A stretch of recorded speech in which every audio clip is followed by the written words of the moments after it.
ద్వితోపదేశకాండము 5వ అధ్యాయం మొదటి వచనం చివరి దాకా. ద్వితోపదేశకాండము 5వ అధ్యాయము మొదటి వచనం. మోసే ఇశ్రాయేలులందరినీ పిలిచి ఇట్లా నేను, ఇశ్రాయేలులారా, నేను మీ వినికిడిలో నేడు చెప్పుచున్న కట్టడలను విధులను విని వాటిని నేర్చుకొని వాటిని అనుసరించి నడువుడి. 2వ వచనం. మన దేవుడైన యెహోవా హోరేబులో మనతో నిబంధన చేశాను. 3వ వచనం. యెహోవా మన పితరులతో కాదు, నేడు ఇక్కడ సజీవులమై ఉన్న మనతోనే ఈ నిబంధన చేశాను. 4వ వచనం.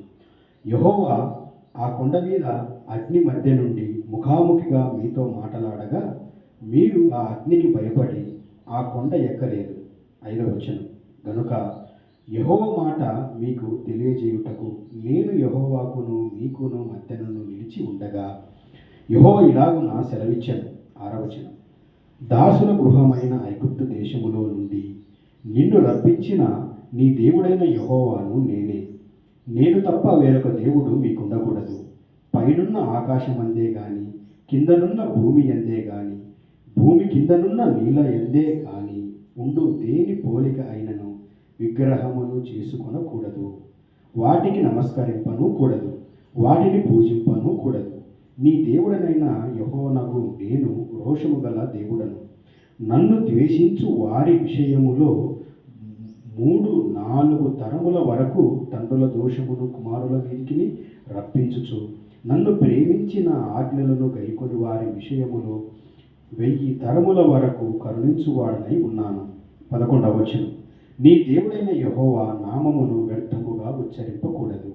యెహోవా తన నామము వ్యర్థముగా ఉచ్చరించు వానిని నిర్దోషిగా ఎంచడు. 12వ వచనం. నీ దేవుడైన యెహోవా నీకు ఆజ్ఞాపించినట్లు విశ్రాంతి దినమును పరిశుద్ధముగా ఆచరించుము. 6 దినములు నీవు కష్టపడి నీ పని అంతయు చేయవలెను. 14వ వచనం. 7వ దినము నీ దేవుడైన యెహోవాకు విశ్రాంతి దినము. దానిలో నీవైనను నీ కుమారుడైనను నీ కుమార్తె అయినను నీ దాసుడైనను నీ దాసి అయినను నీ ఎద్దునైనను నీ గాడిదనైనను నీ పశువులలో ఏదైనను నీ ఇందులోనున్న పరదేశి అయినను ఏ పనియు చేయకూడదు. ఎందుకంటే నిన్ను వలె నీ దాసుడును నీ దాసి ఉన్న విశ్రమింపవలెను. నీవు ఐగుప్తు దేశమందు దాసుడవై ఉన్నప్పుడు నీ దేవుడైన యెహోవా బహుబలము చేతను చాచిన చేతి చేతను నిన్ను అక్కడి నుండి రప్పించెనని జ్ఞాపకము చేసుకొనుము. అందుచేతను విశ్రాంతి దినము ఆచరింపవలెనని నీ దేవుడైన యెహోవా నీకు ఆజ్ఞాపించెను. 16వ వచనం.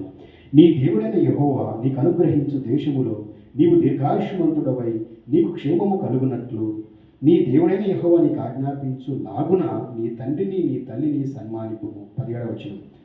నరహత్య చేయకూడదు, వ్యభిచరింపకూడదు, దొంగిలింపకూడదు, నీ పొరుగువాని మీద అబద్ధ సాక్ష్యము పలకకూడదు, నీ పొరుగువాని భార్యను ఆశింపను కూడదు, నీ పొరుగువాని ఇంటినైనను వాని పొలమునైనను వాని దాసుని అయినను వాని దాసినైనను వాని ఎద్దునైనను వాని గాడిదనైనను నీ పొరుగువాని దగు దేనినైనను ఆశింపకూడదు. 22వ వచనం.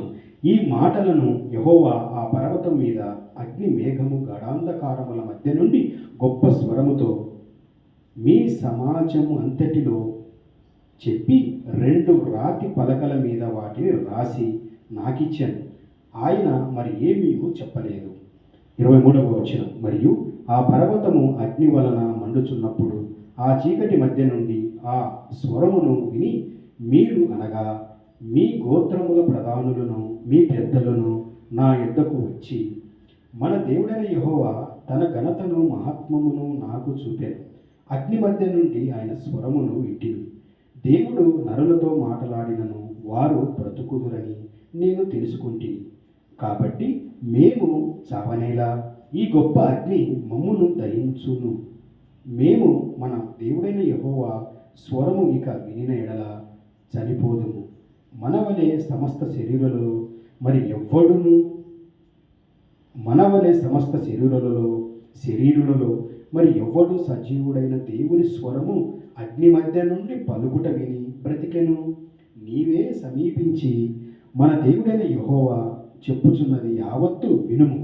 అప్పుడు మన దేవుడైన యెహోవా నీతో చెప్పినది యావత్తు నీవే మాతో చెప్పిన ఎడల మేము విని దాని గైకొందుమని చెప్పితిరి. మీరు నాతో మాట్లాడినప్పుడు యెహోవా మీ మాటలు వినెను. అప్పుడు యెహోవా నాతో ఇలాగూ సెలవిచ్చాను, ఈ జనులు నీతో చెప్పిన మాటలు నేను విని ఉన్నాను. వారు చెప్పినదంతయు మంచిదే. వారికి వారి సంతానమున జనులు నీతో చెప్పిన మాటలు నేను విని ఉన్నాను. వారు చెప్పినదంతయు మంచిదే.